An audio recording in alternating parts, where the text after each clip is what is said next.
Hey everybody, how's everybody doing today? Welcome to my Thursday live stream where we talk about photography and what's new, and also I do my best to answer any questions you might have about photography and Olympus cameras in particular. And I don't, Ellie's timing is perfect. It's like I start the stream and she walks in here,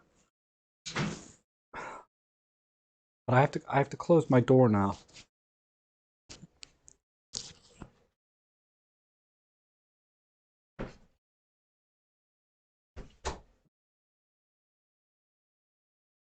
I tried. I have to keep her out during the streams now because she's just so disruptive. I know she's kind of fun sometimes, but uh, it's very distracting for me trying to keep up with everything. But anyhow, let's see who's here. David Crooks, good to see you. Randy, awesome. DeMorkin, Stephen Page, and John Follows, Robert Welsh from Gloucestershire. Glo Gloucestershire. Gloucestershire. Glouces, Glouc Gloucestershire. Got it. Gloucestershire. Hopefully I got that right. And Plato from Belgium. And let's see, Barry, good to see you from Swindon, UK. And oh, Moises Bay's Photography. And Peter from Denmark. Wow, everybody from everybody everywhere, right? And that's what's really so amazing about the internet. Who would have thought, if somebody told me this was going to happen, where you could just communicate live around the world instantly, uh, it would have just blew my mind, not too long ago. It's just like, I'll tell you a funny thing. I remember before Netflix, probably 5 years before Netflix came into being, I saw a commercial on TV about, um, they were saying, you'll be able to watch from a selection of tens of thousands of movies, select them, whatever you want to watch, anytime, 24/7. And I just said, how are they going to do that? This is back when I think I was still, I think like internet speeds were like 1 megabits on a T1, like, or not T1, but coax, cable, cable internet. Just got up to like 1 megabits, and that was like a big deal. Before that, we were pretty much just using modems, right? So I was trying to figure out, I was like, how are they going to do that? How can somebody just select any movie they want to watch and then watch it instantly? And I was very techie kind of guy. I've been a nerd most of my life. And I was trying to think, I was like, and the one thing that hit me, never mind the technology, the software to drive that kind of service, but was like, how are they going to do that? The bandwidth for video is outrageous. Like 1 megabits ain't going to cut it. But the commercial wasn't about what was available now, but they said coming soon or one day. Imagine being able to do this. And I said, probably not in my lifetime. And now, it's like everybody streams, from millions of movies and music and all kinds of things. And I finally got my stereo set up the way I want it, and it's sounding good. Got my subwoofer in the right place. Um, and I'm actually doing two-channel stereo, but I hooked up a center speaker. I forget what it's called exactly, but I set up a center speaker where you wire the speaker into the two positives of the other two speakers, and you're supposed to be able to pick up some additional music that way or get a different kind of sound. Not just because there's a center channel, but it actually is supposed to pick up additional sounds that you wouldn't hear otherwise through a two-channel stereo. Maybe a different instrument or something, because the idea being stereo splits to the left and right, but if there's something in between, it gets lost. Uh, there's a couple of you guys here, Music Sound Gear and Nature with Music. You guys have a huge background in music and audio equipment that probably know the terminology for that. But anyway, that's enough geeking out. I think, by extension, in photography, whatever we think would be impossible now. I wouldn't be surprised, in the near future, certainly within the next 10 years, we might see something that we couldn't possibly even imagine right now. My big thing is, one day you're just gonna be able to put a contact lens in your eye and that'll be your camera. So anything you see or whatever you're thinking, you can just take a picture of it, right?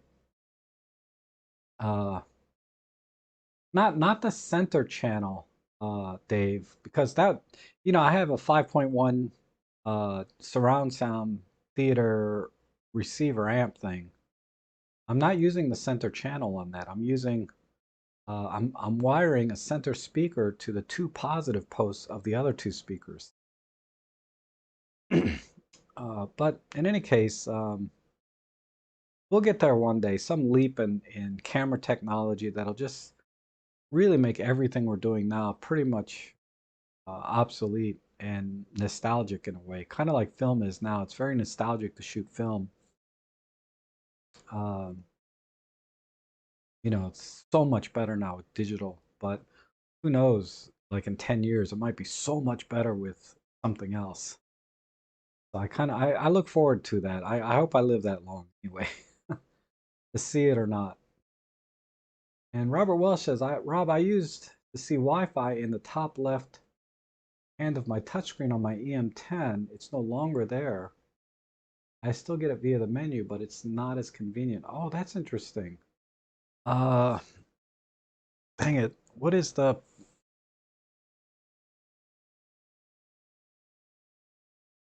I mean, I know that's happened to me before. Hold on.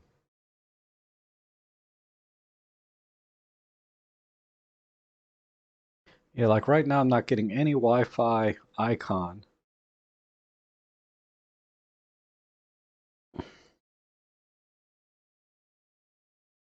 There is a setting. Oh, not coming to me now exactly. I'm pretty sure it's not in the display menu, but let me just look.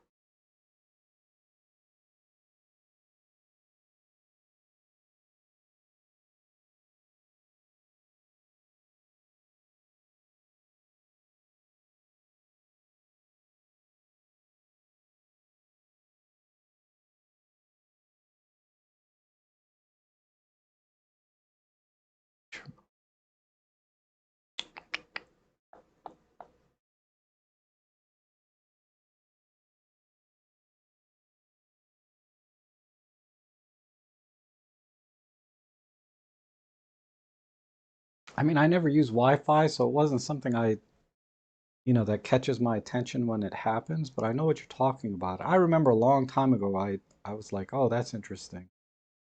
Uh,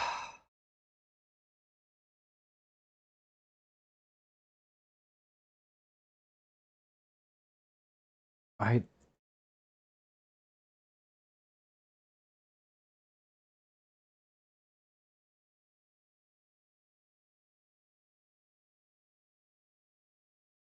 just do a factory reset and see if that brings it back.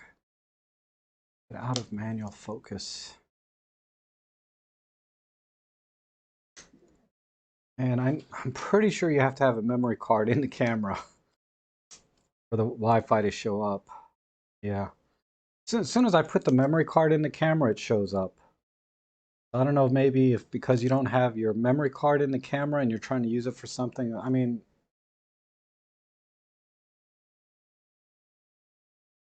but I thought there was definitely something else.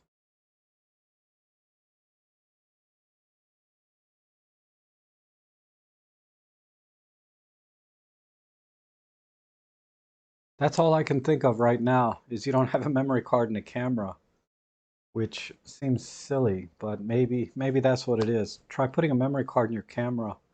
Do a full factory reset, in the shooting menu, and then oh, setup and what? Thank you, on or off. Let me just double check that. That sounds familiar.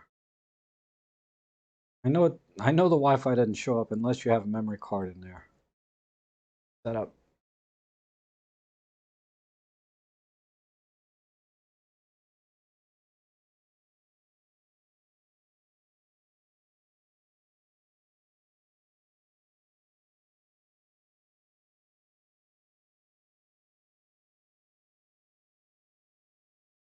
The only other thing is if you turn Wi-Fi off in the menu, it's in the very bottom. Uh, I doubt this will show on the screen.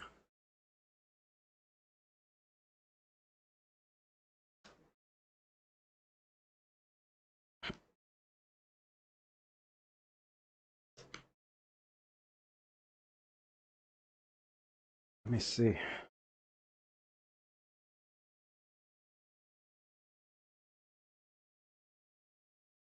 Yeah, why?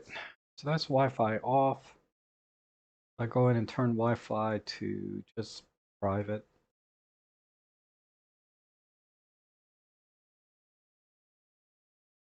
Yeah, the Wi-Fi icon doesn't show up when I have it hooked up to my HDMI. But yeah, make sure your Wi-Fi is on. I guess I could show you where that is.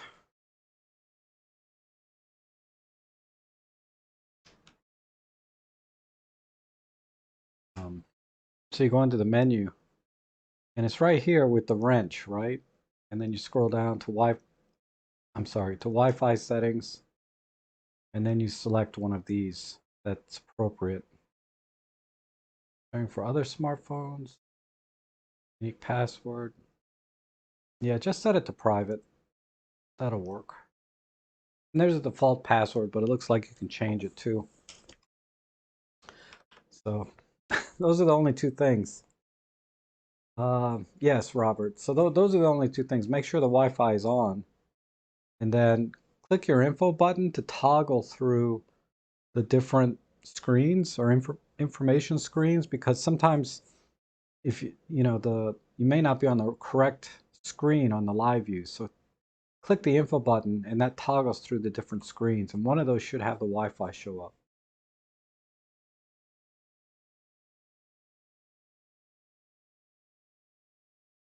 And Roberto says, according to YouTube, the future is already here with the Sony A1. Oh, I really don't know what the big deal is with that camera. It's just another Sony full frame camera. They put in a couple of things that nobody's ever going to use. I mean, who's going to use 8K video? And then there's a handful of people might like 4K 60.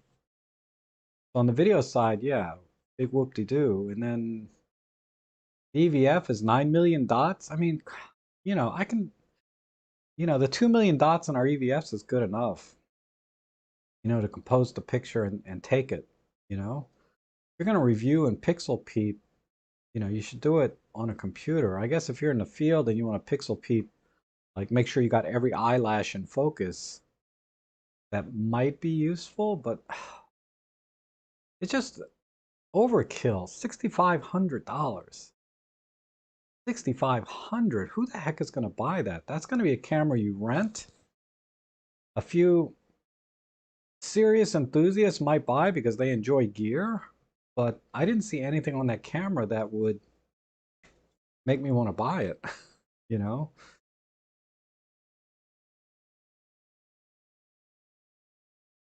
Yeah, right, Randy? You could get a 150 to 400 lens. Oh yeah, the silent shutter 1/200th and a mechanical of 1/400th speed on the Sony A1. Now that actually is mildly interesting. To have a silent shutter at 1/200th of a second. For features like, if you want to use flash in silent mode, that is something. So that's again, that's a very niche case. I can't think of too many scenarios where I would need a silent shutter and a flash, right? I mean, if you're trying to be discreet, using a flash is not a way to be discreet. Um, so honestly, I can't think of too many scenarios. I mean, I can see where if you don't want any shutter shock, right? And you want to use a flash. But again, a flash eliminates shutter shock to an extent because the flash becomes the shutter. So it's like I'm sure they could in a lab show you differences of using silent shutter and flash. where there's some advantages, right? Some very niche case uses for that. But I just don't see for the average photographer.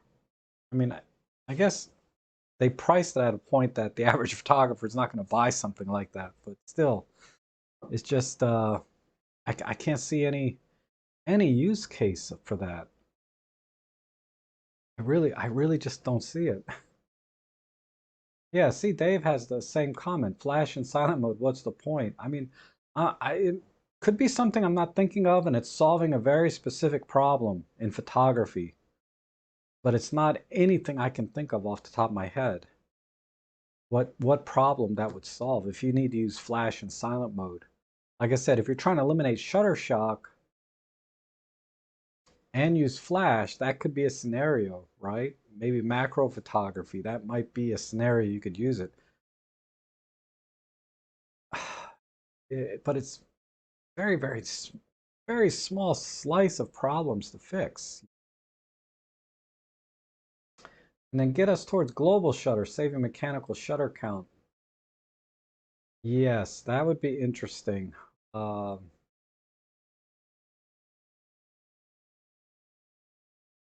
I don't know. It'd have to be, with the current tech, it'd have to be fairly low res global shutter.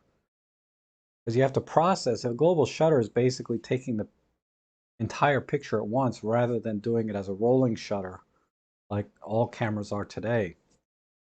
And Uh, so you'd have to process the 24 megapixels or 40 megapixels, whatever it is, all at once instantly. Have a huge buffer, right? Uh, I mean, I'm not saying it's not going to be done. It's going to be done eventually. They're going to come up with the processing power and all of that to do that. But, it's going to shorten battery life. There's all kinds of issues, I think, with global shutter that global shutter doesn't solve too many problems except for that rolling shutter effect because all of our cameras are rolling shutter. And that is a big deal in of itself, I think, for a lot of photographers. Because imagine being able to do a high-speed shutter at, 60 frames per second with no rolling shutter, no matter how fast you're panning. That would be something. But we're not there yet either.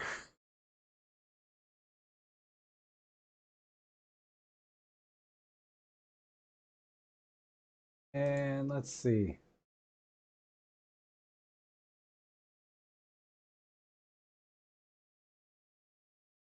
Less rolling shutter with silent mode. Yeah. Um, yeah, because of the fast readout speed, because it's a, what do they call it?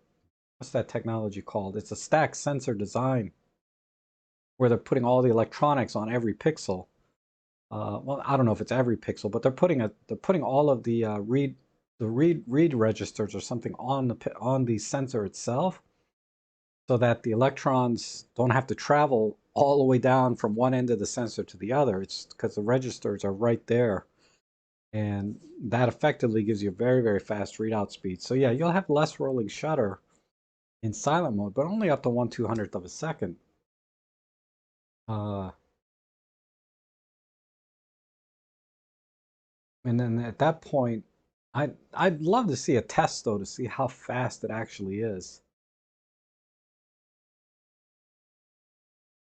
The rolling shutter on the EM1 Mark II and 3 is pretty good already. There's very little rolling shutter, but it's there. If it's there less with the Sony, great. But it's $6,500. Wow. I just yeah, it's for the one percenters, right?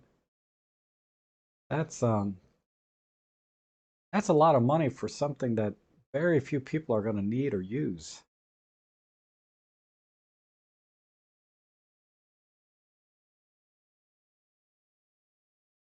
And I said this Tuesday, right?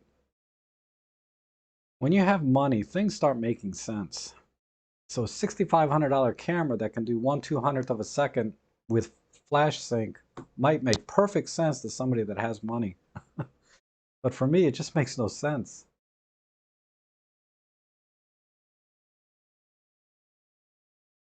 Oh, sorry. Why isn't the thing scrolling here? Let me see what else we got here. Oh, Rick Bear, hi, how are you? Good to see you. Says Mags are getting ready for 24-hour drinking on my birthday. Wow, happy birthday, Rick. Man, that's awesome. And in the near future, I check my text. Sometimes I get a text. Oh, okay. That's from something earlier. Sometimes I get a text from one of my viewers telling me I forgot to put my microphone on or the stream is jacked up, things like that. So I check that. And I have to check it because my mom.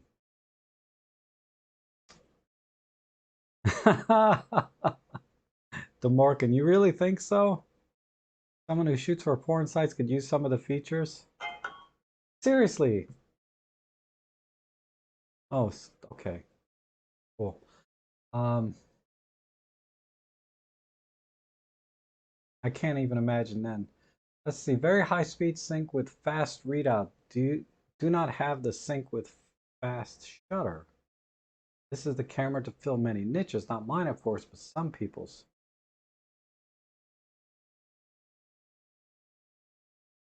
I know, I can't think of any scenario where I would need that.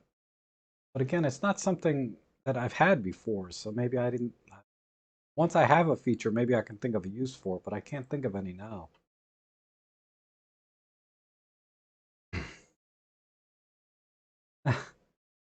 The M1X is rated for 400,000 shots mechanical, about 15,000 a year, so that's 26 years.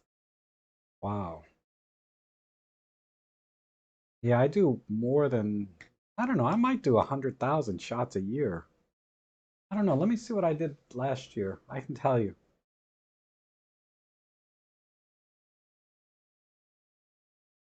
Pull up my Lightroom.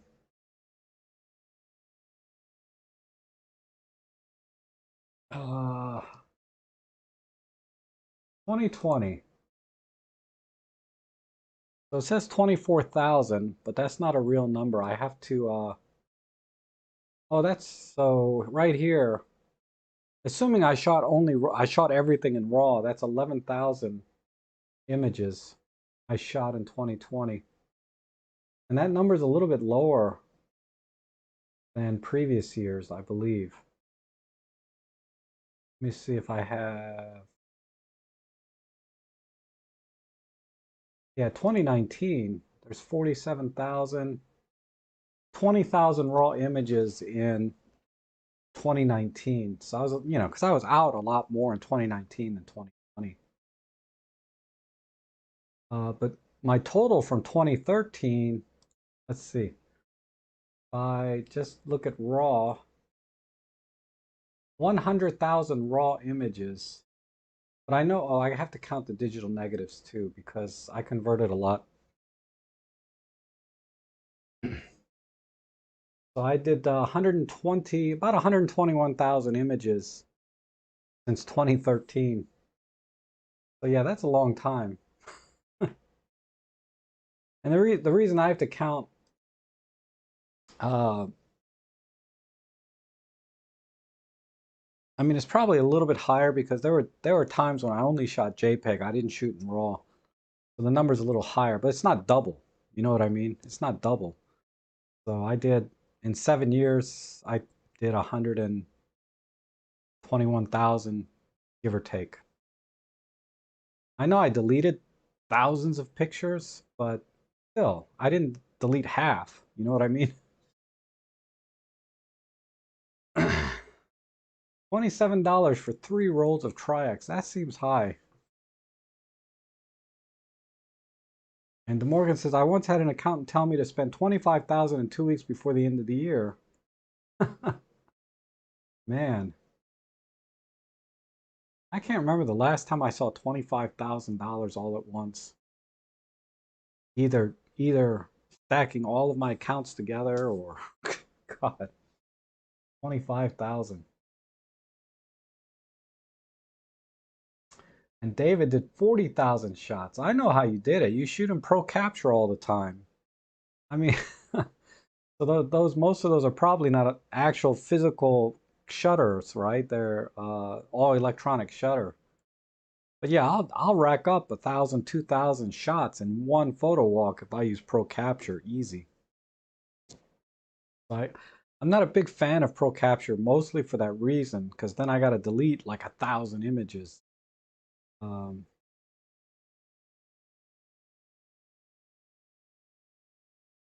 Let me see. It says here, Thomas is asking, any thoughts, volunteers on transcribing the 4/3 singularity live stream to salient point issues? Uh, no, I haven't thought about it.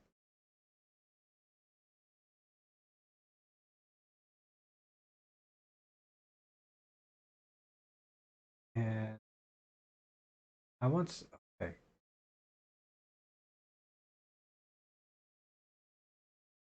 Rick Bear says $65,000 sounds like you got to get one. Feed the gas. No, no. And then Thomas says, what's your white balance adjustment suggestions on the fly? Presets, auto, Kelvin? I used to not care, set it to cloudy all the time because the raw post-process corrections, but sometimes get luminosity issues when editing. And also want to use JPEG as a reference to remember how I saw the scene. I generally shoot in auto ISO. If I'm going to pick an ISO, I'm going to pick, sunny white balance. um, unless I'm indoors and there's tungsten lighting or something. But yeah, generally I pick sunny white balance if I'm going to pick one. Uh, so that would be my white balance adjustment.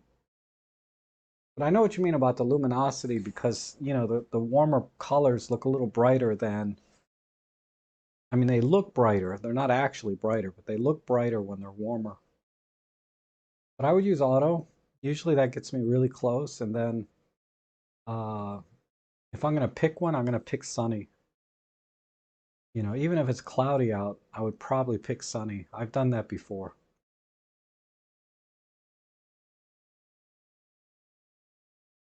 But if you use auto, it gets close enough most of the time.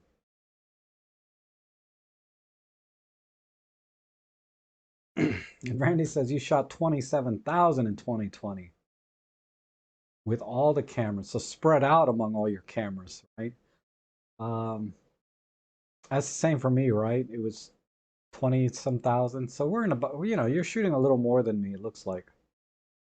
And Steve G says, hey Rob, what do you use to cull your photos after a large pro capture session? I just look at them all, honestly, because there'll be like about a couple hundred shots where the subject's not even in the frame because I'm usually rushing, right, to get over to it. So those are easy to spot usually if the subject is filling the frame. And then once I get to where the subject is, then I start looking for the ones that are in focus, and that's it. I don't have any methodology really other than that.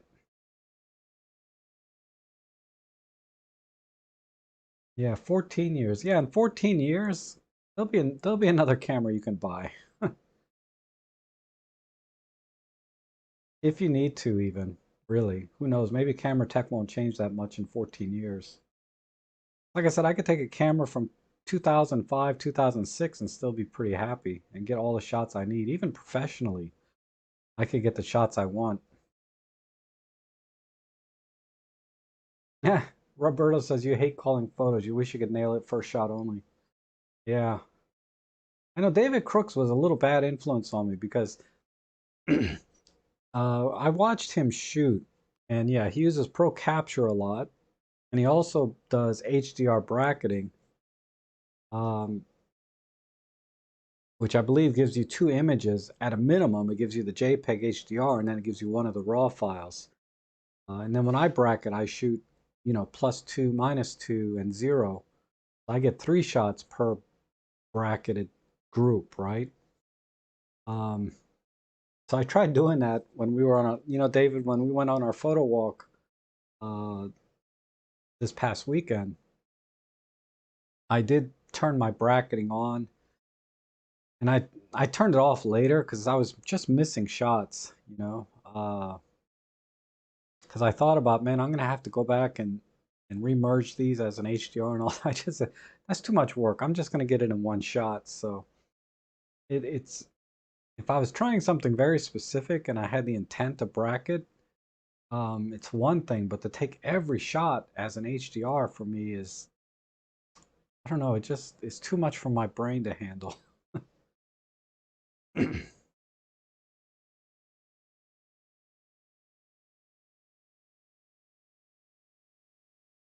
Often hard to decide which to call and which to keep. It is.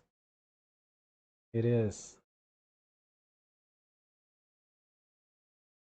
Randy says, in 14 years, I'll be 80, God willing.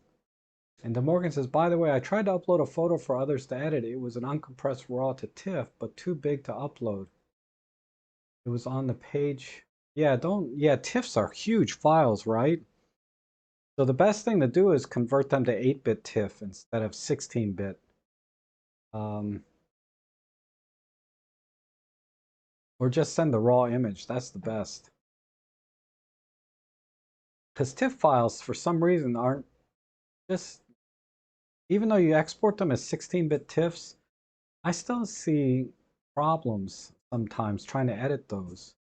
Like I don't get quite the same dynamic range as I would have if I used the original raw image.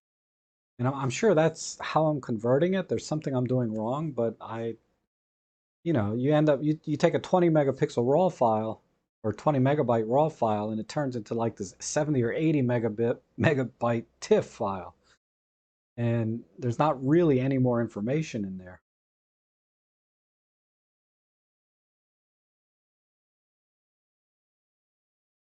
And Rick says, taking too many pictures is the reason why a lot of newbie photographers take a long time to improve, what I term as shoot and pray. Try just taking one exposure, then criticizing the results. Yes. And note for filing, okay, folks, what is your favorite photo filing program? ACDC. Oh, I forgot to get back to the guy from ACDC. He was going to send me a copy of that to review. And I totally forgot. Ugh. And it's probably been a month now since he sent me that email. I don't see myself using it, so that's why I didn't respond to him. I should respond to him and say thanks anyway. But I mean, I could review it, but it's like there's so many free options out there. It would take me a while to appreciate the differences that ACDC has versus, say, Olympus Workspace or Lightroom or any other photo editing raw program. I'm just not. I mean, I would think that would be important, right? If you review a photo editing software, you would need to be able to tell the difference in the raw processing from one program to another and say, this is why ACDC is better, right? And it has these specific tools that let you do these things. I mean, if I was an avid ACDC user already, um, I don't know. I don't promote photo editing software too much. I'm very content with Olympus Workspace and Lightroom. I'd say 80% I just use Workspace to edit my photos, and then 20% maybe for some other stuff. I use it 100% for my professional work because it has very specific features. But when I was looking at the ACDC, it didn't have uh, panorama, right? It didn't have a panorama feature. So I know it's not going to um, auto stack and align images that I need to do that I would do in my professional work. I mean, based on the features that I saw on the website. Now, if ACDC does let you stack images and auto align those like Photoshop does, I probably would have taken it a little more seriously, right? Because for 99 bucks, I can get rid of Lightroom and Photoshop because that's the only thing I need from Photoshop is being able to stack the images and auto align them so that I can do editing after I've merged the images. Yeah, no question. Any other software is faster than Workspace. Workspace is a turtle.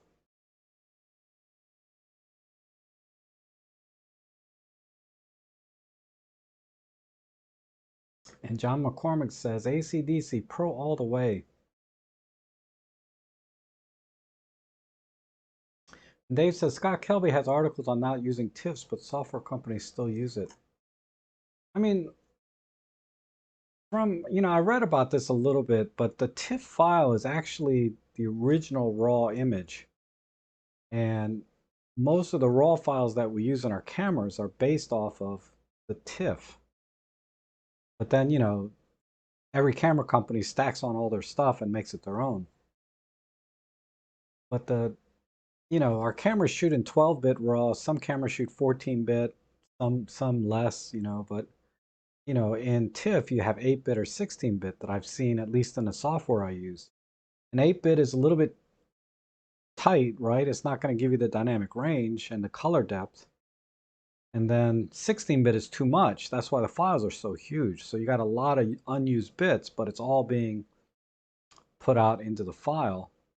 And I suppose you could export TIFF with some compression that'll bring it back down. But it's just an unnecessary step in my opinion. Just use the raw image. I mean, you got Olympus Workspace, and there's several other free softwares like Raw Therapy that will read the raw image straight. So I just don't see the point of TIFF uh, as an individual photographer. If you're working with other photographers or more of in a studio situation where you need to use a single file format, maybe there's some workflow issue that TIFF makes more sense. But I don't see any application as an individual photographer. Why would you need to convert anything to TIFF?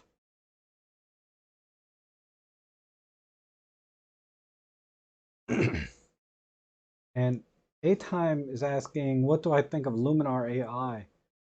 The little bit I've seen of it, it looks fine. It looks like it does a great job editing, and it does some pretty cool stuff. I know the sky replacement was kind of the big one, uh, but it has several other features that I can't remember now. Some portrait features for like making the skin smoother and color right. I mean, I don't, I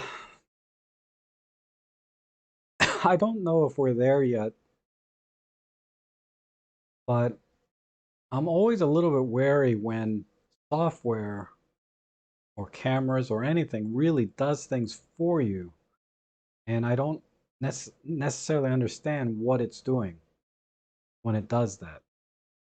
So, for example, Photoshop has a sky replacement now, and when you're going, you click a few buttons and you're done, right? You got a sky replacement. I've been using that in my pro work now, because when I do real estate photography and I got this building, I and it's a cloudy day, I can just replace it with a nice sky, and it looks fairly convincing usually if you give some thought about the way the clouds are lit and the white balance and all of that. So you have to give some thought to it, but it exports everything and it shows you the individual layers that it created to add that sky, right?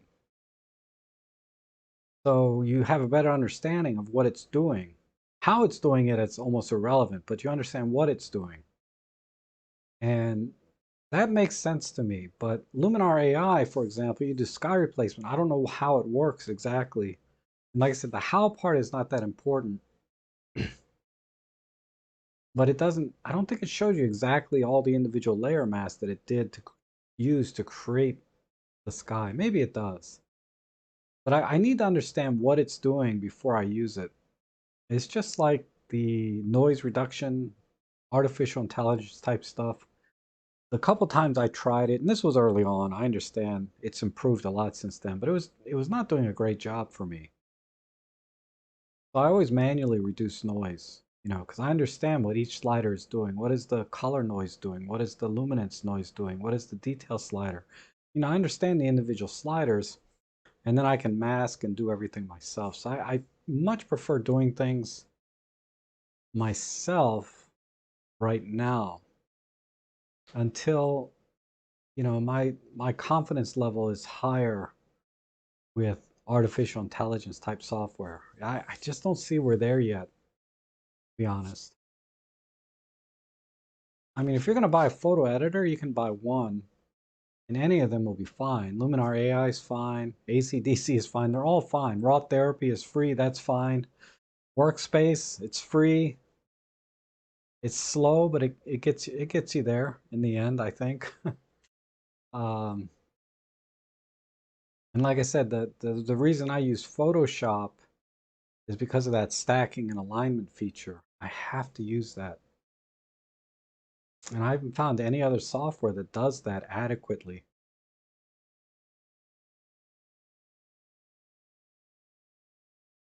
Yeah, Randy says, long time ago I was in HDR and bracketed all pics at 7 shots. Yeah. I mean, it's fun. Not once you know how to do it, um, you can use it whenever you want. You don't have to use it all the time, right?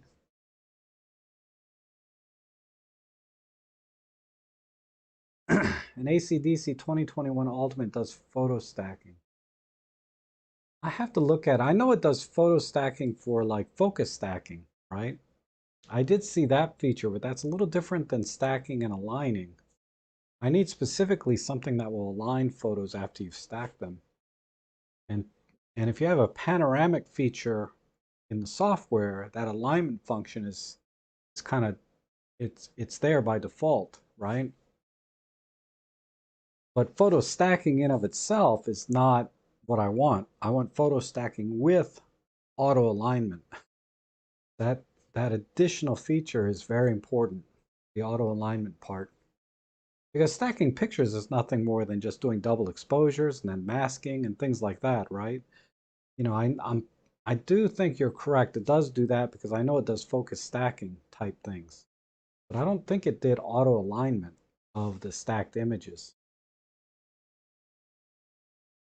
And oh yeah, if you're interested in Luminar, David Crooks is doing an online editing with Luminar this weekend uh, in his photography club. Let me pull that up real quick. There's a photo meetup events. So this is the photo club I belong to here locally, run by David Crooks.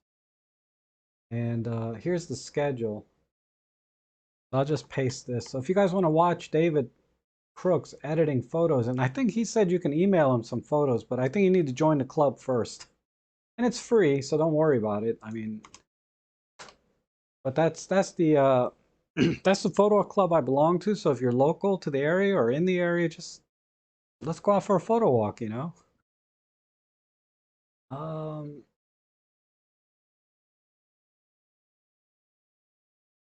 and David says he has $10 coupons for Luminar AI. So that's right. David's also an affiliate for Luminar, so he can give you a $10 coupon.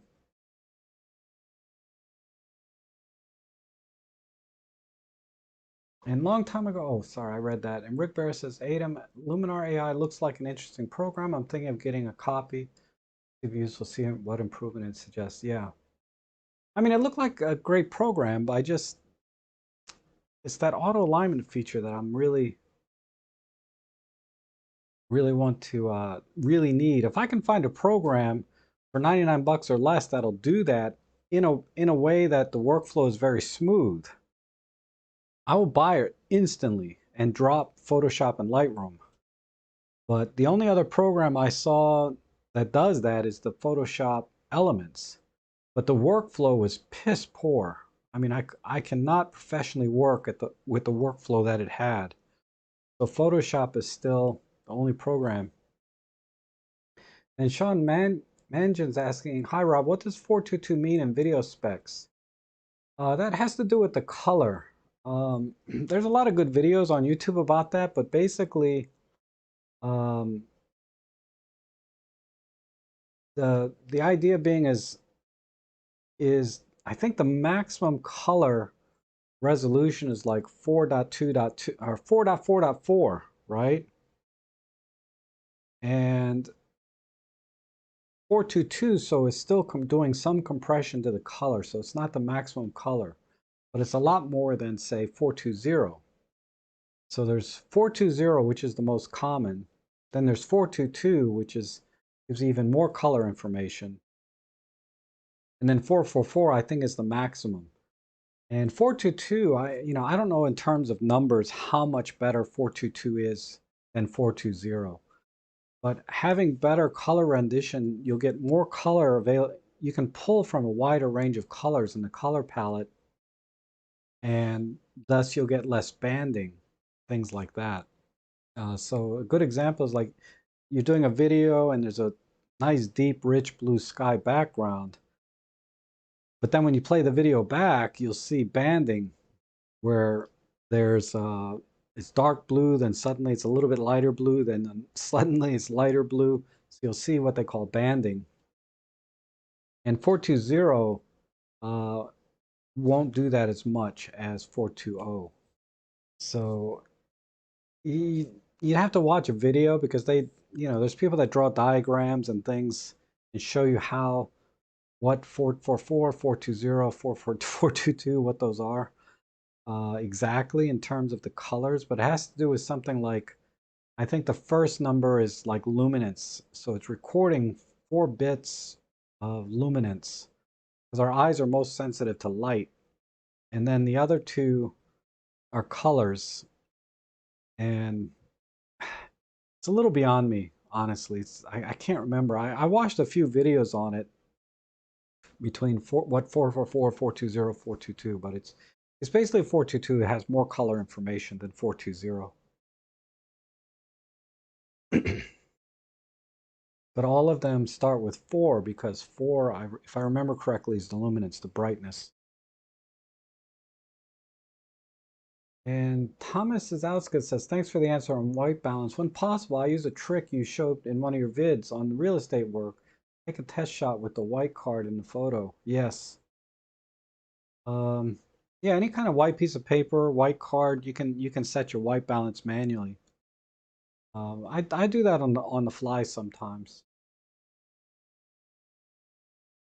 And if any white piece of paper will do, but you want to get the brightest white paper. So if you're gonna use a piece of paper, you can buy the brightness copy paper. Try to get like a 95% or 98% brightness, and that'll be the whitest paper you can get.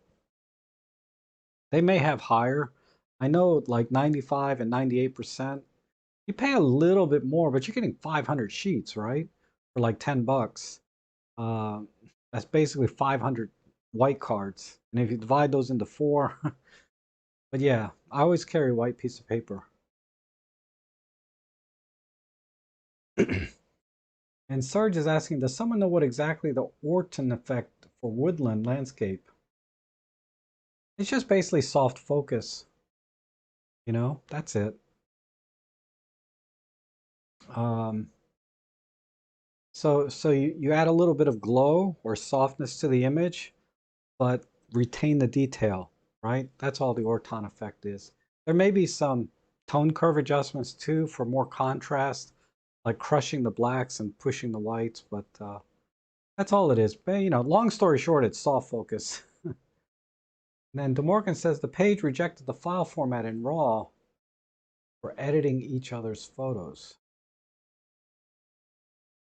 Oh, I don't know why that would be. Unless somebody uploaded I'm only allowed a 1 gig limit. I have a 1 gig limit on my thing. Let me look at it real quick. So if you guys have uploaded more than 1 gig of files, then yeah, that's the limit with the upload. I don't think that's something I can change either.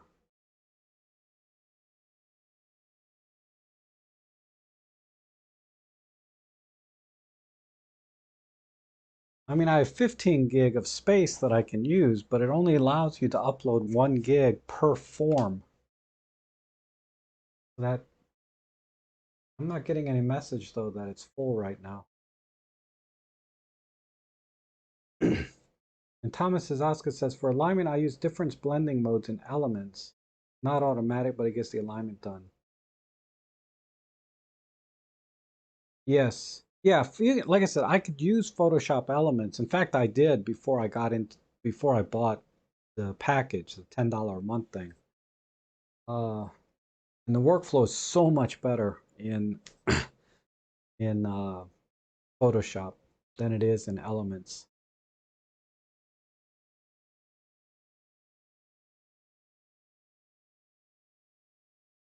I have to go plow 6 inches of snow that fell yesterday. Wow. Okay, Steve. We'll see you later. Thanks for stopping in. Always good to see you. And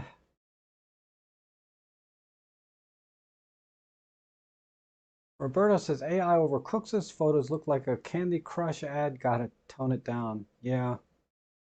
Like I said, that's what I mean about, when you ask software to start doing these more sophisticated type processing for you,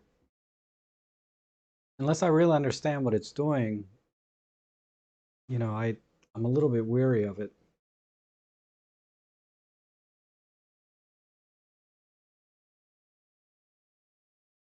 Is it like soft focus but keeping the details of the image? Yep, that's what I said earlier, Serge. Sorry.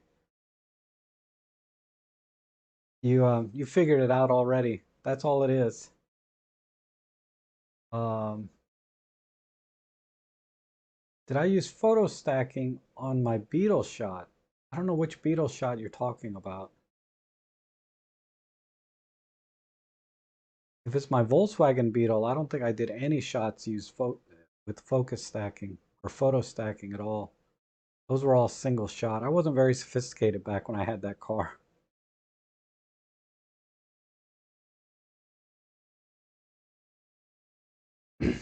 Oh my God, Duncan is using Picasa 3?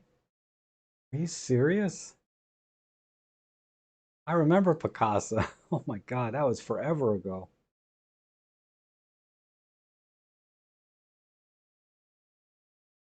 And John Mangan says thank you. Oh, that was about the 422. 442 was for speed, 4 barrel, and posi traction. That's right. The 442 was the cubic inches of an engine, a U.S. muscle car. I don't know which one. I'm not a big muscle car guy, but that's like 7 liters of in metric, right? It's about a 7 liter engine, a 442, maybe more. Uh, Rob. Oh, Retrogrammer. Thank you, Retro. I appreciate that. Says, my question is, have you ever produced a photography series on shooting and image processing for glossy magazines? No, I have not. That's definitely not an area that I'm familiar with. A good person to ask, though, is Joe Edelman, because he does a lot of photography, professional portrait photography, which goes into magazines ultimately, right? And print. So that would be a better person to ask for any tips but I can't think of any. I think the key thing though you have to look out for when you're image processing is the color workflow, right? Because print is usually like in a CMYK uh, color workflow, and like magazines and things. They usually print, I believe, in CMYK, and our cameras capture raw. So the photo editing software you use, you have to be able to set the color space to match whatever it's going to be printed in.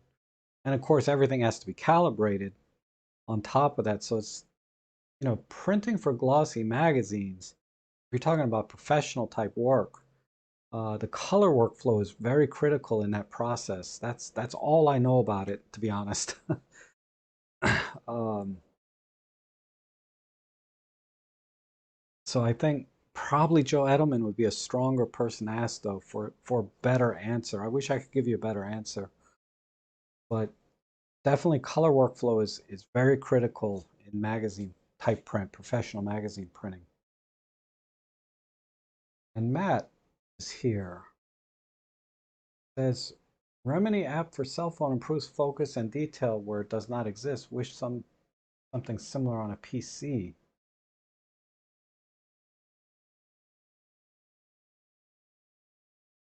Not familiar with Remini app, but I assume like Luminar AI has artificial sharpening and stuff too. And David Crook says tiny. I'm not sure what you're referring to, David. Where do you find your email address? I didn't see it on the web page. Oh, yeah, David Crook's email is not going to be on the web page. I think once you join the group, you'll get a confirmation, and then you can post messages on the group, and then he can send you an email address. Something like that. And if you join the group and then you enjoy the online sessions and things like that, consider supporting it. Just send him a, couple bucks through PayPal or something.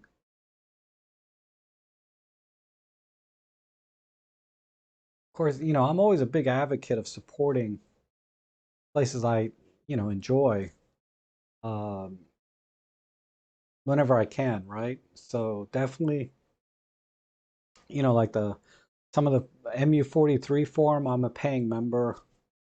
One example. I recently made donations for the photography club. Like I said, it's a free club, but any donations help. Goodbye from Gloucestershire. I don't know what that is. Affinity photo.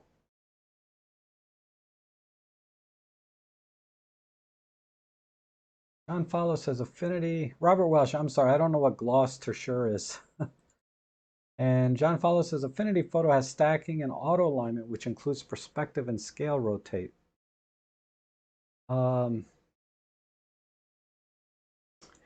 It did. I downloaded the Affinity Photo trial, but there was a workflow issue I had with it that I decided not to get it. I can't remember what it was.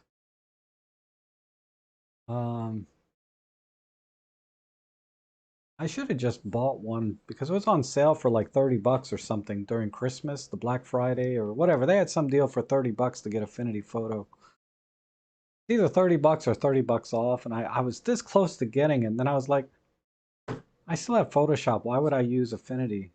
You know, when I used the trial, I was having some problems with it. And Tony Chelsea, live photo edit is back same time as you every Thursday. Oh, is that right? And then Jeff says my insect beetle shot. I don't have any insect beetle shots on Instagram, Jeff. Unless somebody hacked my Instagram account. Let me look. Yeah, I don't. This is my Instagram here. Uh, I haven't posted. I don't have any bug shots. I'm not like a hardcore macro guy, so I have no shots of bugs at all. Um. Oh, okay, Rick. We'll catch up later. And what the heck, Tony and Chelsea? Everybody's like just stepping on my toes here. I really try not to step on anybody's toes when I'm online. Like I try not, Peters has live streams, Jimmy has live streams, Joe Edelman has live streams. I try to time it so I'm not stepping on their toes. But now Tony and Chelsea, they're just gonna be like that. Come on. Let me see. Let's go thumbs down 'em. No, I'm just kidding. Don't do that. Don't thumbs down Tony and Chelsea. They're awesome. I love Chelsea, but still. Uh, let me see. Tony and Chelsea. I would love to watch their editing, but Tony Northrup, right? That's his name. Tony Northrup. Hey there, it's Tony and Chelsea, and welcome to our photography channel. We give you all the latest photography techniques. Stop that live. Oh, they're doing critiques at 4 o'clock today. Wow. All right, I'm going to give them a thumbs up, even though I'm not going to watch it now. I'll watch it later. I have to watch it later and see. Maybe we'll watch it together, Like after I finish my photo editing live stream, I'll come back on live and we can watch it together. Let's see. Retrogrammer says Joe Edelman, thanks. Yeah, Joe Edelman is definitely the best place to ask for that.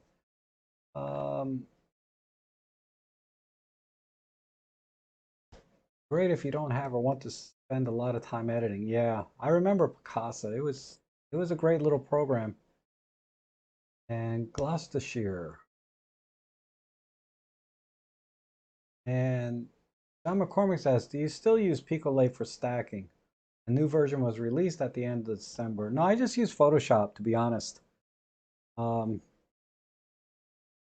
I use Photoshop. Picolay, I did that video on Picolay because I wanted people to have a free option to do photo stacking. So that's why I did that.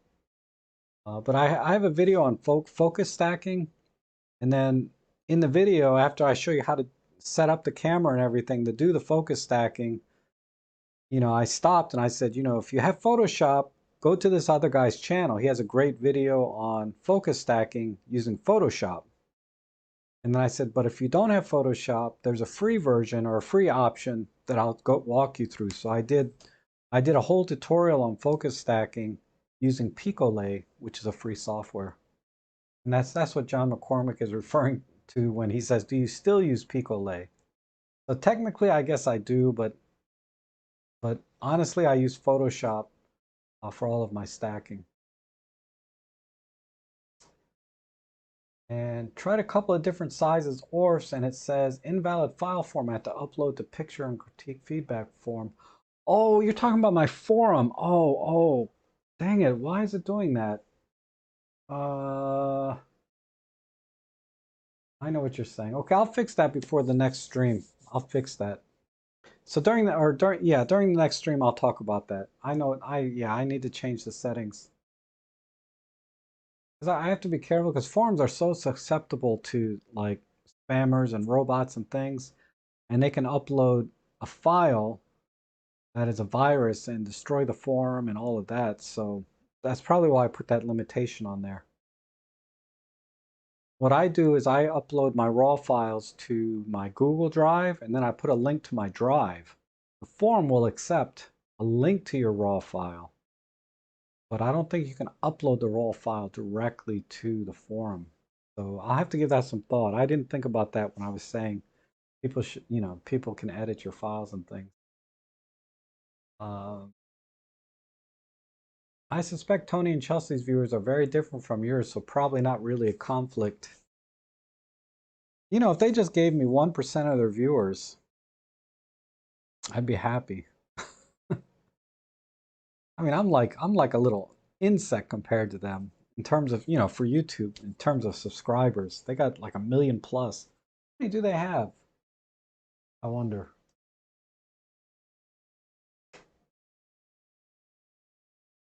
Tony Northrup. 1.45 million subscribers. 1,200 videos. Now I got almost as many videos as him, but man, 1.45 million subscribers. That's insane.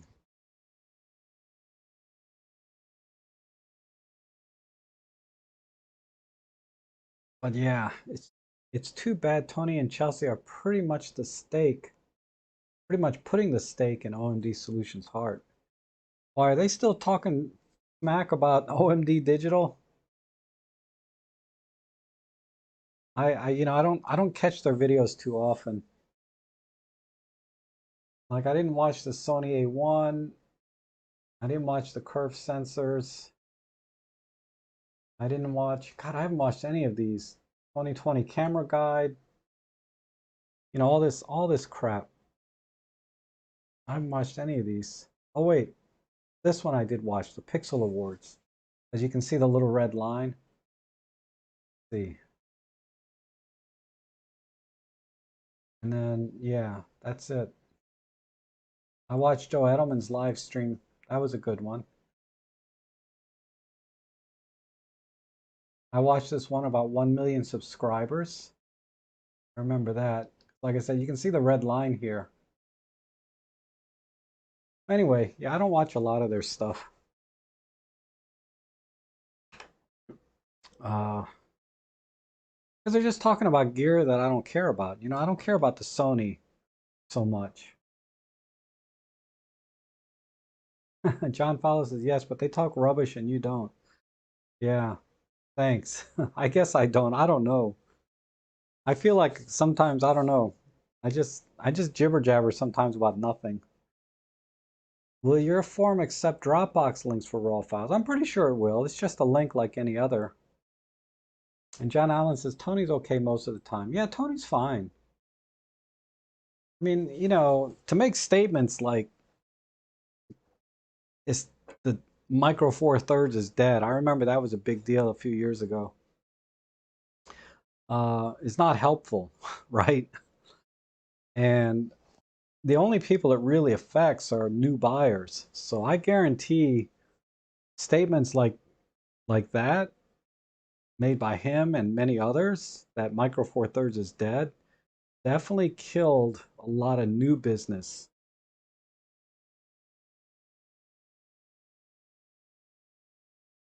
Why am I getting a call from Big Blue Aviation? But anyway, they killed that definitely killed a lot of new business. It probably scared people off saying, I'm not buying micro four thirds, as my first camera because it's dead. And and that's a shame, really. For more enthusiasts that have some experience with cameras, a lot of us came from full frame cameras or other camera systems, I should say. And we came to micro four thirds for all of the benefits that micro four thirds gives us, right? The Olympus ones in particular, I really like the ergonomics, of the Olympus cameras. And, I've learned the menu system, so I'm fine with that now. It was a little rough in the beginning, but I just like the ergonomics of the Olympus camera system. And the pictures are fine. I was shooting a Nikon D750 before I was shooting micro four thirds. I bought an EM10 Mark II, and I couldn't believe the image quality I got out of an EM10 Mark II. So I said, well, this is a cool little camera. And it's a lot cheaper across the board for lenses and accessories and like I said, small and lightweight. And it gave me good enough, image quality for my professional work in real estate photography, architectural photography. So I ditched full frame, from there. Not because, and full frame, yeah, it gives me better dynamic range and better low light performance, but you don't need any of that stuff really in uh, real estate photography because everything is compressed down to 2 megapixels for displaying online on like their website, right? And even then, the 2 megapixels gets usually compressed even more through the MLS system or whatever sites they're going to post to. Um, so by the time, person sees images online of real estate photos, you've seen a lot of real estate photos, I'm sure. If you haven't, it's easy enough. Just go online and you'll see how bad they are. Even the ones that were taken by a really good photographer, if you look at them online, they're just a shadow of what the original image looked like because they just get compressed and compressed and compressed and redistributed, and it's just there's a lot of systems they use. They can upload a full 20 megapixel processed JPEG into their system, but then it compresses it more, and then it uploads that to another system, and that system might compress it even more. And by the time it gets to the end user, looking at the property online, you know, it wouldn't matter. You could have took the picture with a medium format camera, and it'd be like it would look just like you took it with your cell phone.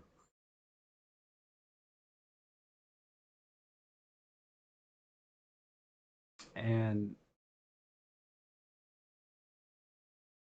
Tony and Chelsea are just clickbait. Ugh. Well, their YouTube channel definitely they are very algorithm focused, right? So they do everything they can to get as many clicks as possible. So they're chasing the algorithm to uh, get views and clicks, and ultimately their content has to stand on its own. And I think it does because they wouldn't have 1.45 million subscribers if their content didn't stand on its own and deliver what people want to see.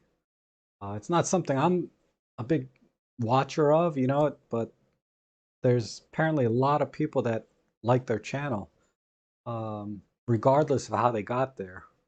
So I have nothing but respect for those two in terms of uh, their YouTube channel with respect to building up the subscriber base and all of the things that they do.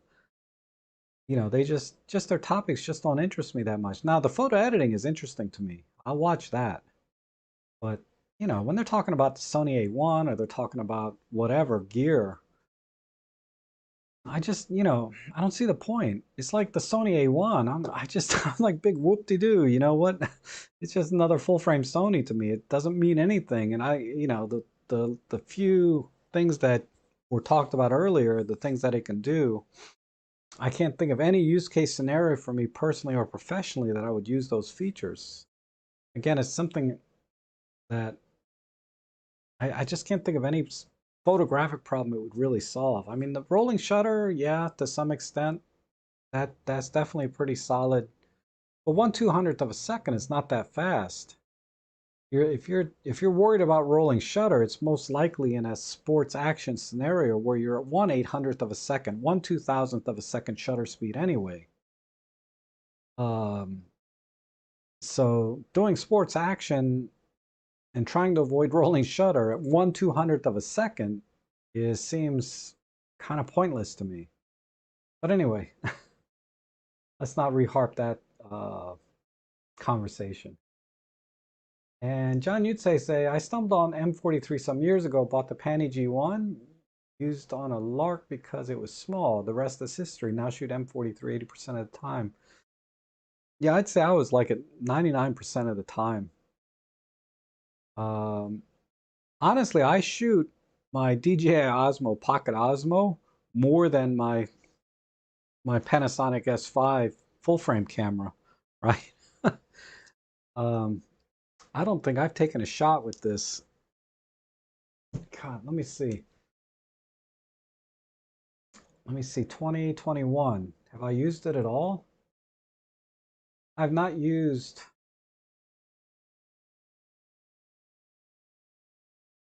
Um, so 2021, I haven't used this camera at all. But we're only a month in, right? And then in 2020, where is it?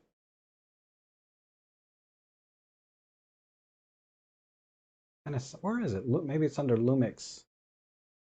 Here it is. So the last image I took, and a lot of these are just test shots, right? So I did 821 images. And like I said, a lot of these are test shots. You know, like look at all these. These are all test shots. Not even like real photography. But let me go all the way down. Last picture I took was this because I got a sensor spot. Let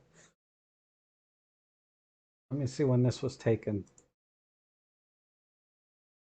This was taken December 14th. That's the last time I clicked the shutter on this was December 14th. So it's been over a month. The last time I actually used it for a photo walk. See, these are all test shots. Test shots.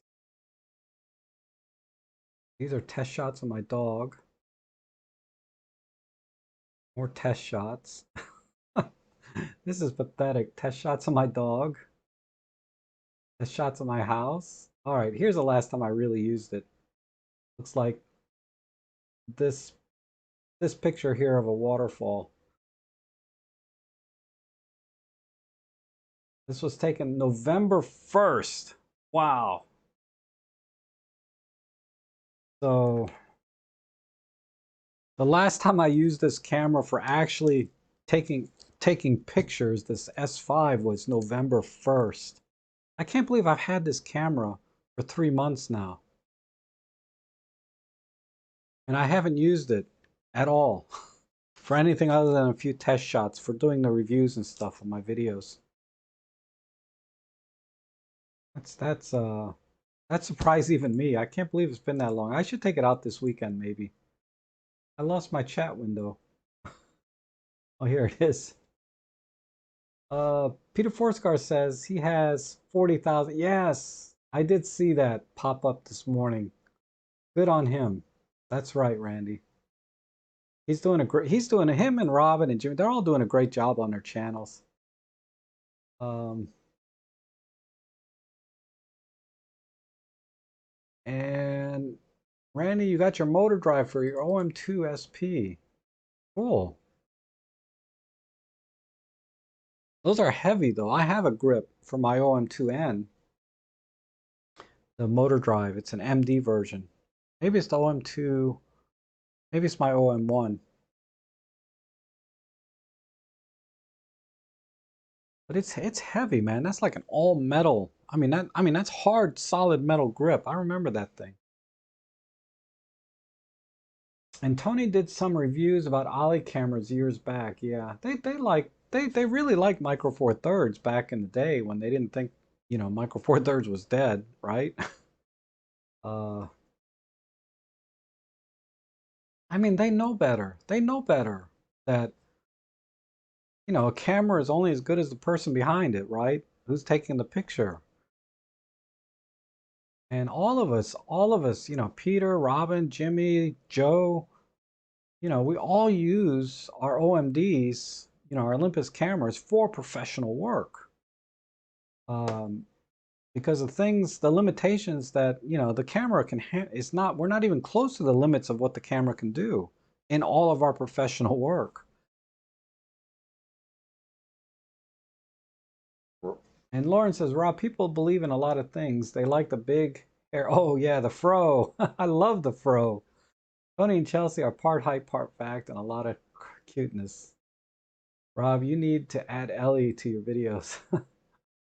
I know. I need to train her a little more though. She's a little bit high maintenance. And Dave says, note to all, before you go out in that once every 6 year snowstorm, make sure you have a card in the raw or bring spares in case of a senior moment. Yep. I got a whole video, a 1 minute video on senior moments on my channel. I walked out, I forgot the memory card and I forgot the battery. I don't know. I can't remember. It's kind of funny though. Um, Depending on the topic, YouTubers can get $2 to $18 per 1,000 views. Among ones I follow who have showed the figures. I understand clickbait for full-time YouTubers earn the living from that. Partially, yes. It is in photography it's closer to $3 per 1,000. But not every video, right? Like these live streams, like the live stream I did on Sunday. There's what, 4,500 views on that? If you follow that logic, I should have about $15 in ad revenue from that video. Right now it's like at $7. I'm getting like $1.50 per 1,000 on something like that. And then the gear reviews like lenses and things, sometimes I get more than $3 per 1,000. But then I only get a couple thousand views, so it's like $10.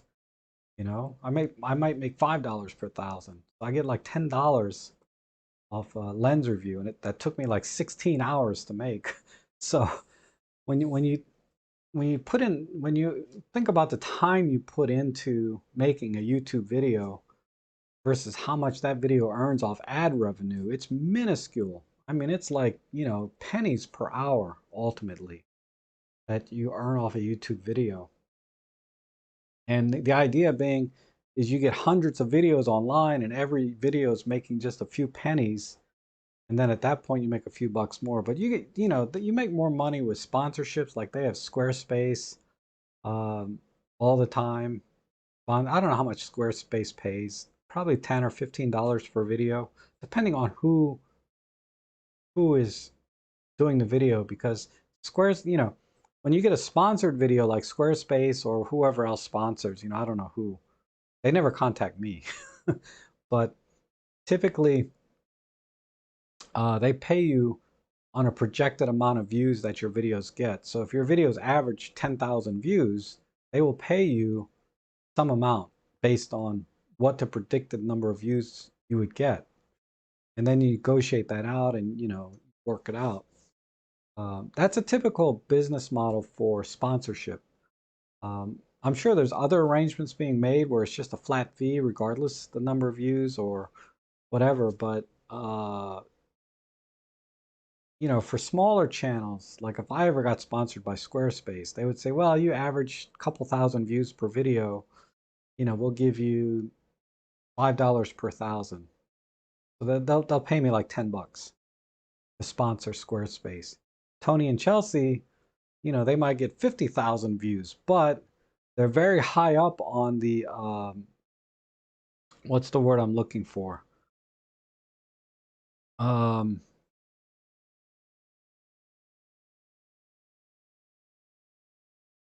the, it's a word. Oh, I don't want to use the word credibility. That's not the right word. I'm not saying they're not credible. I'm just saying that's not the word I'm looking for. All I can say is it's not relevant. They're very relevant in the industry, but it's another word. Uh,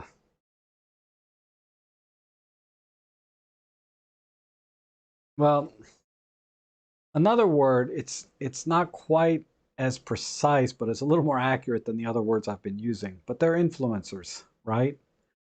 It's not the most precise word for what I'm looking for. There's another word, and I don't know why it escapes me, but they're pretty high up on the influencer scale, right?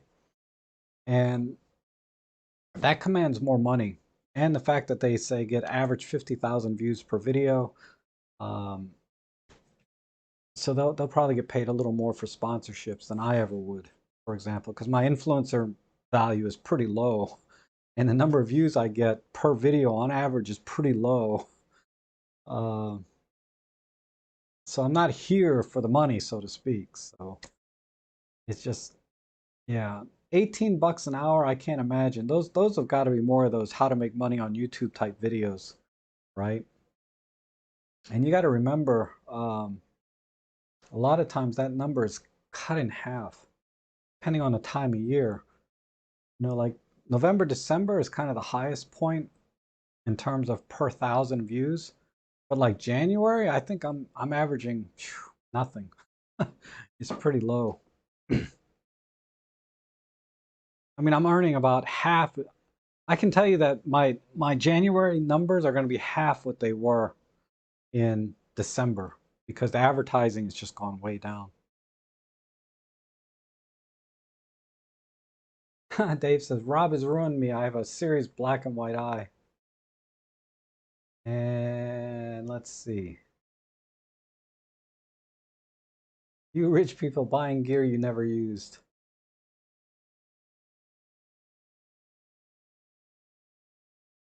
I hit 200 subs this week. All right, Roberto. That's awesome. Just so you know, Roberto Di Donato has a YouTube channel as well. So if you haven't subscribed, check it up, check him out. If you didn't know, where's? I'll pull it up real quick. But he does.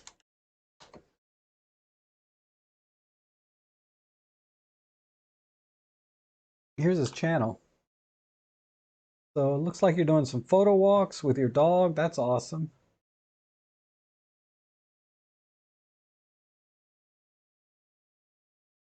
Using the EM10 Mark II.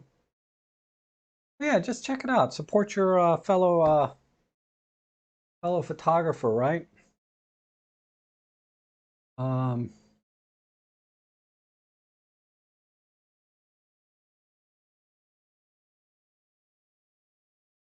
and Street Snappers. Brian Lloyd Duckett was good for street shooters. Cool.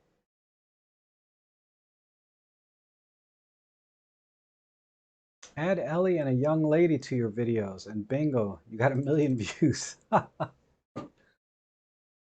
Yeah, young lady.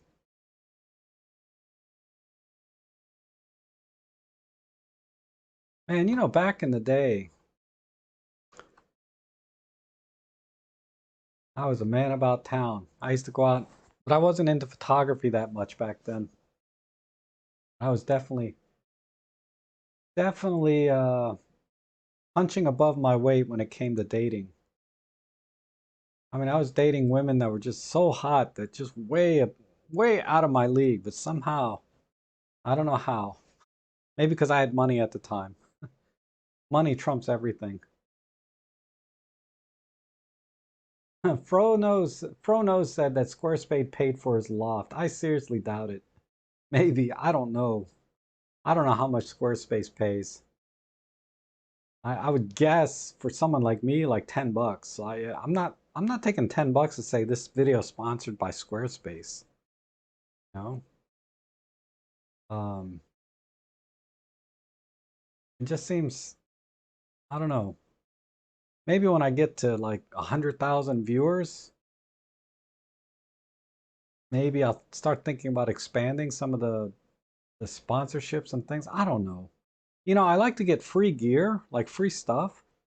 So I got a microphone coming in next week that I'm gonna review. It hasn't come in yet, but it's a boom microphone or shotgun microphone that I think is, you know, useful for vlogging, um, and also even for this podcasting. So I wanted to try, or you know, live streaming. So you know, someone offered for me to review the shotgun mic. So I said, oh yeah, definitely, I need a shotgun mic because you know I'm using this lav mic now. I was thinking, you know, I can get a free, you know, it's about $130 mic. So I get free stuff time to time that I like, and I own, you know, and I have to review it. But it has to at least remotely be interesting to my viewers too, right? So at least microphones. Generally, that's why you see a lot of microphone reviews. Like if I review anything that's sponsored in any way, and when I say sponsored, meaning they gave me the thing for free. So technically, that's a sponsored video, right? Um, it has to be remotely interesting. That's why you see so many microphone reviews, because microphones are important for me as a vlogger and YouTuber streamer, right? So I will always review microphones. And I get a lot of offers for microphones that um, I take time to time, but I take about 20 to 30% of the microphones. I've gotten maybe 10 offers to review microphones, and I've done what, 3 or 4 microphone reviews. So whatever that is, 30 or 40%. That sounds kind of silly to say percentages when you're only talking about 10 offers, right? So I've got 3 or 4 mic reviews, and I got another one coming in.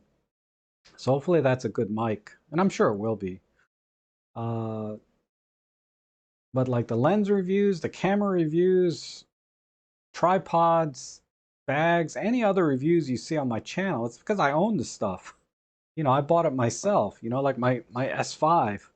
And it's so irritating when people say I'm sponsored or being paid or they gave me this thing for free. It's like, no, unless I specifically say so in the beginning that they sent this to me for free.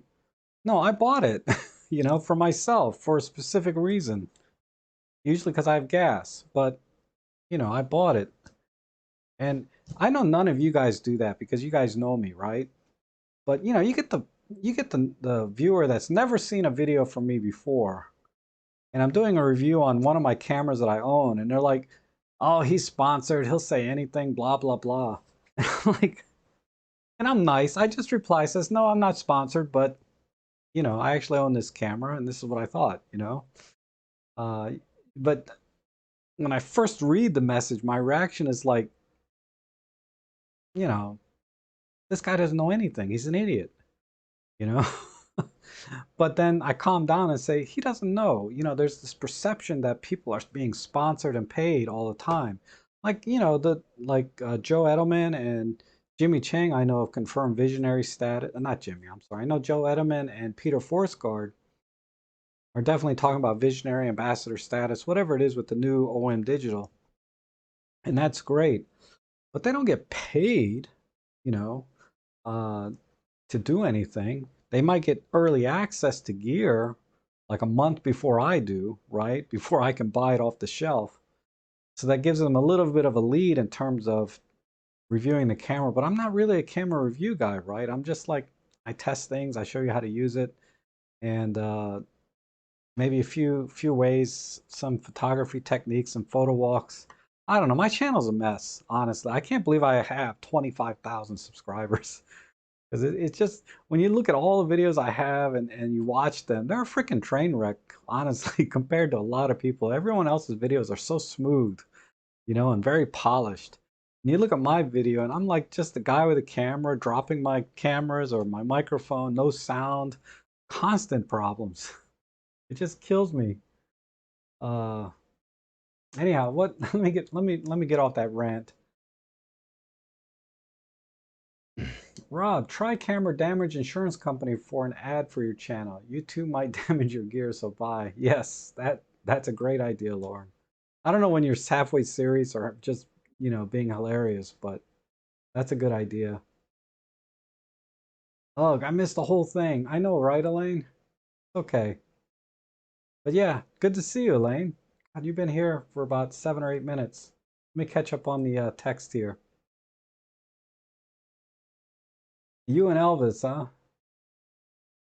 And they influence a bit too much for my liking. And oh, it's your birthday today too? Wow. Hey, happy birthday. Happy 50th. You're gonna get your AARP card here soon, right? And you can get oh, that's 55 and older. I think 55 and older you get like senior discounts at Denny's and things. You're gonna have to start going to Denny's or Day 11s. If you're here in the US, I'm not sure. But I've always liked Denny's, even when I was a young whippersnapper. I don't know. What's wrong with Denny's? And Dale Evans, or Bob Evans. I'm sorry, Bob Evans. I think Dale Evans was a race car driver. But yeah, Bob Evans. Oh, Randy, you hit 4,000 page views. Awesome. And we saw pics of you, Rob Trek. You stud muffin. What pics? You're. Elaine says, I hate Squarespace. And the Rascals dog had black and white eye too. That's funny. That's true. Maybe just maybe they liked your personality. It is a big thing. Well, I'm glad.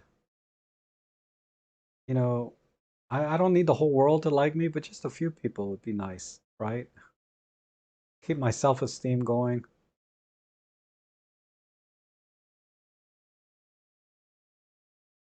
Elaine says, I don't keep track of the views on my photo blog. It's been going on since 2008. Oh, I've never seen your photo blog. Man, why don't you email me the link to it? Because I've never seen it. What mic are you using today? It sounds great. Oh, this is a very, very cheap lav mic just plugged into my computer. Uh, this is a lav mic that came with one of the it came with this wireless mic that I did a review on. So they sent this to me for free. It's the Comica Boom XD wireless. This is a great mic, actually, wireless mic. And it just came with, so it's probably like a $5 lav mic. But the key to good sound, right, mainly is proximity of the microphone to your voice. See, if I put the microphone far away, I don't sound quite as good. And if I just put the microphone a little closer, I should sound pretty clear. But usually within a couple inches is good enough. Rob, I hear a phone drop testing. How about a camera drop test? No. But I can tell you Olympus cameras are pretty durable. And 30 minutes, yes, I need to get ready for my stream. Hey Rob, missed your last few talks. Great to be here. Hey Darko, how are you? I am doing well, thank you. Uh, Rob, I love the fact you're not sponsored. This is why we trust you. Oh, okay. Yeah. I mean, even the sponsored videos, um, if the device is not good, I'm not going to review it because I email them. Fortunately, I haven't gotten something so bad that I didn't want to review it ultimately. Um, But I emailed him and say, you know, I have this problem and this problem and this problem. And there's this one guy that I deal with that sent me everything. Not everything, but he sent me a lot of stuff. You know, like the monitors, the little 5-inch monitors, the bright monitors. Um, he sent me some microphones. Anyway, he sent me a bunch of stuff. And I told him on one of the things that I reviewed, I told him, I said, I can't get it to work with my Olympus cameras, you know? I said, I, you know, if you want, I can send this back to you, but my review is going to be very limited to what I could get it to do, you know? And he said, just, just review whatever you want, you know? He said, good or bad, just review it. I said, all right. So, inherently or subconsciously, you always feel some obligation not to bash a product if they gave it to you for free, right? Whether it's intentional or not, there's some bias. When somebody gives me something for free, there's that bias that whether I realize it or not. And I really believe that because I'm doing a review of this product that I emailed the guy and I told him, I said, you know, I couldn't get it to do this. So it was the video on it was the wireless HDMI transmitter. If you watch that review, you can see I wasn't harsh on the product, but I only talked about what it did do, and it was an interesting product, and it works for the things that I did work, but I didn't really. I think all I said was it doesn't work on Olympus. I couldn't get it to work on my Olympus. I couldn't get it to work on my Sony or a Canon. Um, for these specific things, the app I couldn't get to work. I think I talked about a lot of things I couldn't get to work. But just watch that. That's probably the worst review I ever gave, relatively speaking. Oh, Jack is here. Hey, Jack. And every tutorial video you made has been extremely helpful. Oh, thank you. Danny's reversed the coffee labels of the orange and green indicating decaf or not. Maybe people are... Waffle House is awesome. We don't have too many of those around here, though, Randy. I have to go further south to get to a Waffle House. I don't think there's any in Maryland. Maybe in Virginia, but much further south.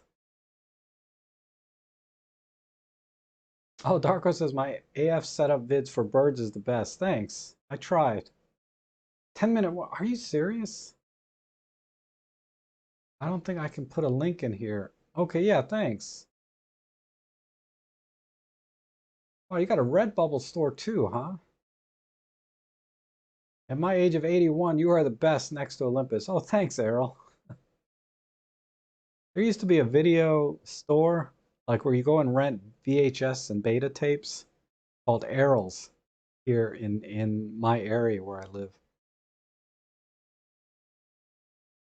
And then Lauren says, Rob, just say the boxing of the product was outstanding. Speaking of which, Sammy's camera will box the item with foam peanuts and they will do it well. My first choice camera sales company now. You know, I never talk about the boxing. Some reviews are still helpful after 3 years. Wow. I'm now revisiting all Godak's TT350 videos. Yeah, those are pretty good actually. My TT350 videos, I mean, I could do them better, but they're not bad. They get you there. And Elaine says, I just tried to start a Redbubble store last night. It took me hours to get one listing up and it's still messed up. Yeah. First time you do something is always hard, right?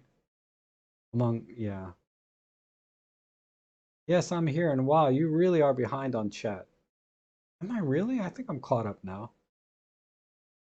Have you ever used Pentax gear? Just asking. Yes. I have one right here. My K10. Nothing too new, but my Pentax K10. It's a great little camera. I haven't used it in a while, but I really like this camera. It's one of the early cameras that had image stabilization on the sensor. Just this is all I got. Just this and the kit lens. But what I liked about this camera is it uses a CCD sensor, right? And the designers, and I got this all off of DP Review, so I'm not like a historian or anything, but they what I read about this is they were very meticulous about trying to replicate the color of film, right? Trying to get that film look in their JPEGs with this sensor. Uh, and the fact that it's a CCD sensor is just an interesting quirk to me, you know, because they don't make CCDs anymore for cameras. It's not a big thing in consumer cameras anyway. And you cut your teeth on the K1000. Yep. Good little film camera. Very popular with learning photography. Yep. 3 cheers for Pentax. Pentax, yeah. Pentax makes really nice cameras. I mean, I wouldn't mind getting a new Pentax camera if I didn't have so much gear already.